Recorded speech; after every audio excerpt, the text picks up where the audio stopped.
Well, like I said in my last video, I can't really find any housing. No one bedroom is available. This is my one bedroom that they're throwing me out of at the end of the month. All because there's stupid contracting with the government. The other people with mental health, they had a caseworker, they got them out of here. As soon as they probably got the notice, and well, I don't have a caseworker because I don't do mental health, because I do telehealth. I packed up my posters and stuff, and that's all I have is like posters and my action figures packed up. I need more boxes. But like, I swear, it's like everything in our friggin' existence right now, as far as like housing and services, is focused around 60 plus age people, and just or couples or whatever, or families. If you're a single man, there's almost no help for you unless you're a military veteran. Like, here's the math I did for the easily. I didn't do a very good job at it because I messed up somewhere because it doesn't add up right. But if easily did have an opening, the rent would be $200 a month. That's Aston Point rent. That's $196 what I'm paying now. Power bill here is $70.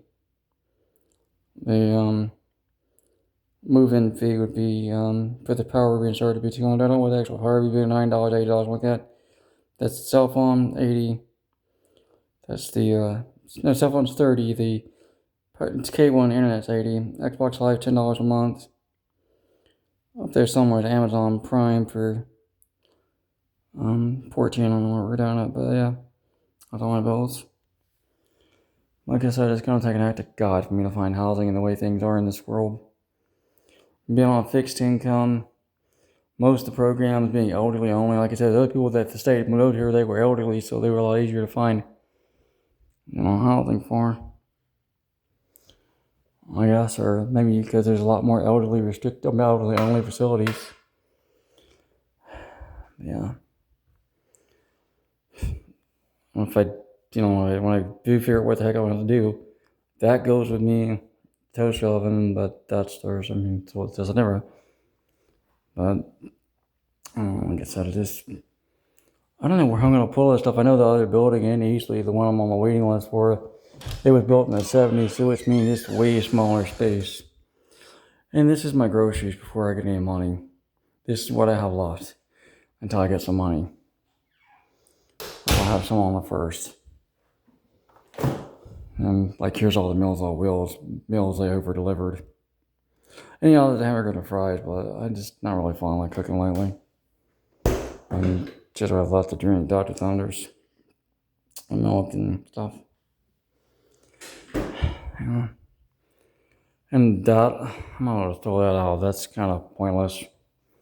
I put it up there because I don't really trust people being around my stuff when I'm not around to watch them. Because, there are some people that come in and do work in these places and swipe stuff, but what am I going to do? What am I going to do, Internet? All the housing things that are coming available are just 2-bedroom. Greenville, Anderson, Easley, all they're having is 2 bedrooms available. And I don't have any friends or anybody to roommate with, and if I was to, like, I went to roommates.com, and most of that crap's for people on drugs. I don't do drugs. I don't want to, live around somebody that does drugs, alcohol, and cigarettes. I don't want to be around that stuff. And since 90% of the mentally ill or income-based people in this community in this state have that problem. Like I said, it's marked right there on the calendar when the lease comes. And I don't know what to do. And that's all the time I get paid. Humana card, check, and EBT card. I'm complaining to the government about money. All they do is give me more food stamps. But I was complaining about running out of food. That's when I got the Meals on Wheels on top of the food stamp. I got that first. I just kind of use them both. But the meals, like that Humana card's $280.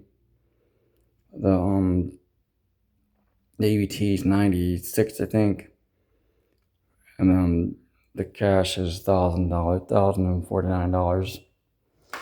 But that can't afford nothing if there's nowhere open.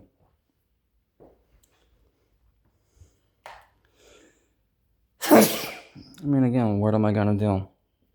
So I sneezed in my asthma. I don't know, I sneeze for some reason, but won't bless me. But what am I gonna do? Where am I gonna find a place big enough for all this stuff? Because I know a building from the 70s is gonna be real small. Because my previous apartment was a building from the 80s, and it was even tinier than. Well, it was pretty tiny.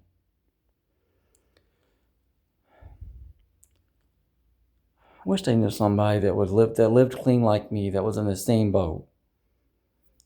Like, I don't know, maybe like a young lady or something who's lives clean, but who wouldn't mind splitting a 2-bedroom, considering that's all that's available.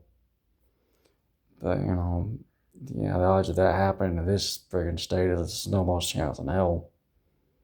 Anybody's in the same situation I am, that they would live clean, no drugs, no alcohol, no cigarettes. Yeah, like that's gonna happen in South Carolina. We've got too many dumbasses. Like I said, it's gonna take an act of God to figure something out. Because financially, there's nothing on paper on a waiting list that doesn't really get the 1 bedrooms open. They didn't tell me that when they added me. And the reason I say a lady is because every time I deal with other men, they like to beat me up because I have all my health problems. Like I said, there's my can over there. And, that's the humidifier that's blinking because I haven't bothered filling it in a few days because I just feel like carrying the heavy jug back and forth. I know, Scarlett says I'm doing I'm a good person. That worked out last time when I had to get out of other place when it was becoming a drug hellhole. But like I said, this is actually written in stone, that date. And the guy from the government said, if they've ended the program, there's nothing you can do. And I found out the program has ended. The other mental health people have been relocated. And they just forgot about me. Nobody in my corner. So what the hell am I going to do? I'm going to put my email in the title of this, if anybody knows what to do. Because 211, elderly and veterans only. All the housing authorities are only getting 2 bedrooms. And like I said, I'd rather get along with a woman than I would a man, because every man I've ever dealt with, because I have all my handicaps and limitations, like to bully me because I'm weak. I'm not really because of my asthma. I can't do a lot of physical activity because of that.